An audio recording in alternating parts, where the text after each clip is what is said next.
श्रीराम जय जय राम। मूल होऊन भगवंतापाशी जावे।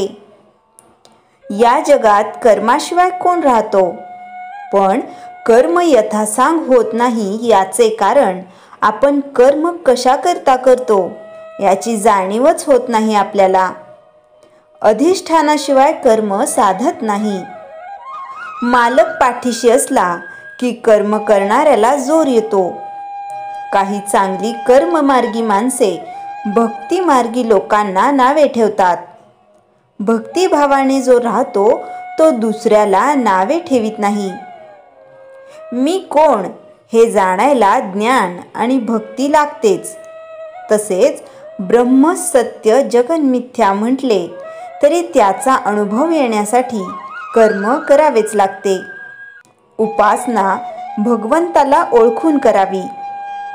लहान मूल आईकडे डोळे करून मुकाट्याने दूध पिते, त्याप्रमाणे समर्थांसारख्यांनी जे सांगितले ते आम्ही निमूटपणे करावे।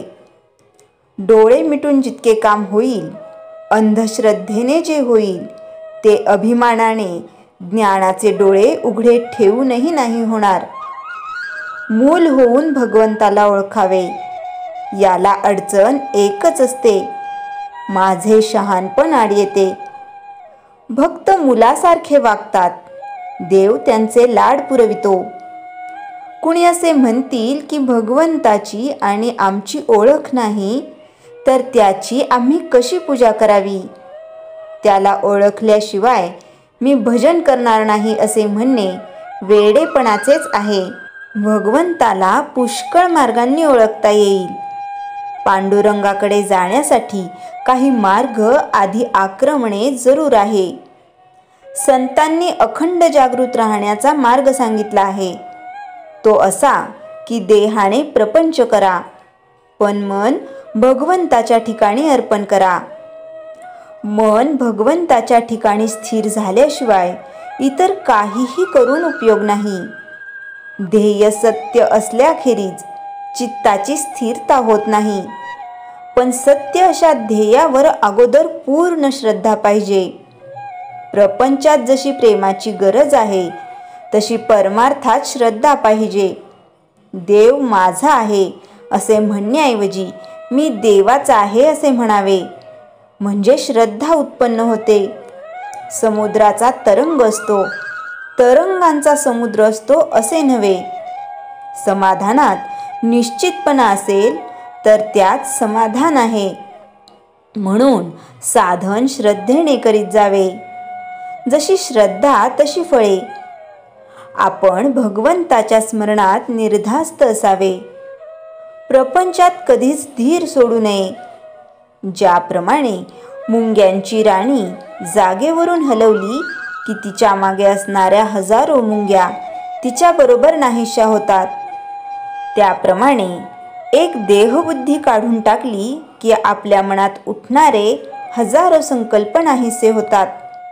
या देहबुद्धीच्या पलीकडे गेल्यावर जे ज्ञान होते त्यालाच आत्मज्ञान म्हणतात। असे आत्मज्ञान झाल्यावर जे पूर्ण समाधान मिळेल तेच खरे भगवंताचे दर्शन होय। श्रीराम जय जय राम। चैतन्यवाणी भक्ती मार्ग हा प्रेमाचा मार्ग आहे। प्रपंचाकडचे प्रेम भगवंताकडे वळवले की भक्ती येते। श्रीराम जय जय राम। श्रीमणाचे श्लोक 51 निरूपण। मदे मत्सरे सांडिली स्वार्थ बुद्धी, प्रपंचिक नाही जयाते उपाधी। सदा बोलणे नम्र वाचा सुवाचा, जगी धन्य तो दास सर्वोत्तमाचा। 51व्या श्लोकात समर्थ सर्वोत्तमाच्या दासाचे काही गुण सांगत आहेत। सर्वोत्तमाच्या दासाकडे मद, मत्सर आणि स्वार्थबुद्धी नसते। मद म्हणजे ताठा, घमेंड। प्रत्येकाला वेगवेगळ्या गोष्टींचा मद असतो। कोणाला सौंदर्याचा, कोणाला ज्ञानाचा, कोणाला सामर्थ्याचा, कोणाला धनाचा मद असतो. संपत्तीच्या जोरावर मी काहीही करीन अशी त्याची भावना असते. मत्सर निर्माण होतो जेव्हा एखादी गोष्ट आपल्याला मिळत नाही पण दुसऱ्याला मिळते. दुसरा आपल्या पुढे गेलेला सहन होत नाही. सर्वोत्तमाच्या दासामध्ये मद आणि मत्सर हे विकार नसतात.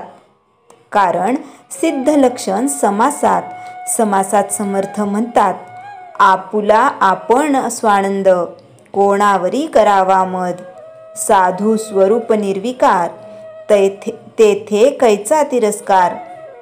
आपला आपण मत्सर कोणावरी करावा. सर्वोत्तमाच्या दासाला स्वार्थबुद्धी नसते, कारण त्याला लोभ नसतो. कारण आपण कोणी निराळे नाही, सर्व आपणच असा त्याचा भाव असतो. त्यांना संसाराची उपाधी नसते. संसार म्हणजे जन्म मरणाच्या येरझारा. प्रपंच म्हणजे मिथ्या असलेली दृश्य विश्वातली उपाधी, म्हणजे आपले घर, व्यवसाय, कुटुंब जे अशाश्वत आहे. या कोणत्याही गोष्टी सर्वोत्तमाच्या दासाकडे नसतात. जगात तो बोलतो तसा वागतो. त्याचे बोलणे नम्र असते, त्याचे भाषण मधुर असते. असा हा सर्वोत्तमाचा दास असतो. जय जय रघुवीर समर्थ. श्रीराम जय राम जय जय राम. काल आषाढी एकादशी होती व आजपासून चातुर्मास सुरू होत आहे. या चातुर्मासात बरेच उपवास करतात. उपवास म्हणजे काय व तो कशा प्रकारे करायचा यासंबंधी परमपूज्य गोंदवलेकर महाराजांनी केलेला उपदेश खाली देत आहे. नाम जपाशिवाय उपवास अपूर्ण. श्री महाराज यांचा उपवासावरचा दृष्टिकोन म्हणजे ज्या दिवशी उपवास असतो त्या दिवशी अधिक नाम जपावं, अधिक शांत राहावं. नामातला उपवास म्हणजे चिरंतन अन्न. केवळ पोट उपाशी ठेवलं म्हणून ईश्वर प्रसन्न होतो असा भ्रम सोडा. मनात उपवास झाला पाहिजे. नामस्मरणाच्या आधारे अंतर्मुख होणे, अन्नाचा त्याग हा फक्त माध्यम आहे, परंतु अंतिम साधन म्हणजे शुद्ध अंतःकरणाने नामसाधना. त्यामुळे त्यांनी उपवासाला नाविन्यपूर्ण आध्यात्मिक व समतोल अर्थ दिला. महाराज यांचे उपवासावरचे मत. उपवास म्हणजे अधिक वास, परमात्म्याजवळ वास करणे. महाराज सांगतात की उपवास म्हणजे फक्त अन्न त्याग नाही, तर तो ईश्वराच्या सानिध्यात मन लावणे म्हणजे रामनामाचा जप करणे, नामात तल्लीन होणे, हेच खरे उपवास. केवळ अन्न त्याग म्हणजे उपवास नव्हे. त्यांनी स्पष्ट केले की फक्त अन्न खाल्ले नाही म्हणून अध्यात्म मिळत नाही. उलट उपवासामुळे जर चिडचिड, गर्व, राग आला तर तो निरर्थक आहे. नाम जपाशिवाय उपवास अपूर्ण. महाराज नेहमी म्हणत की तोंडाने अन्न सोडले आणि मनाने नाम सोडले तर तो उपवास नव्हे.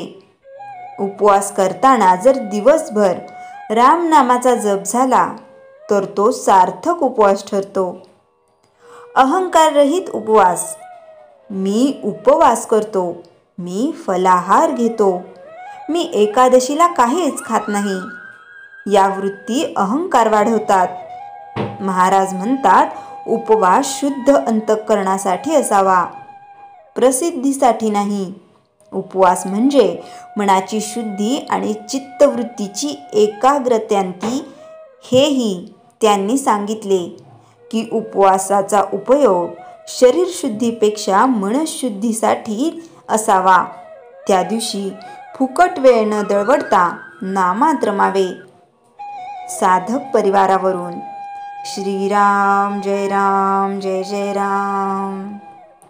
जयाच्या जनी जन्मनामार्थ झाला, जयाने सदा वास नामात केला. जयाच्या मुखी सर्वदा नाम कीर्ती, नमस्कार तया ब्रह्मचैतन्यमूर्ती. श्रीराम जय राम जय जय राम. जानकी जीवन स्मरण जय जय राम.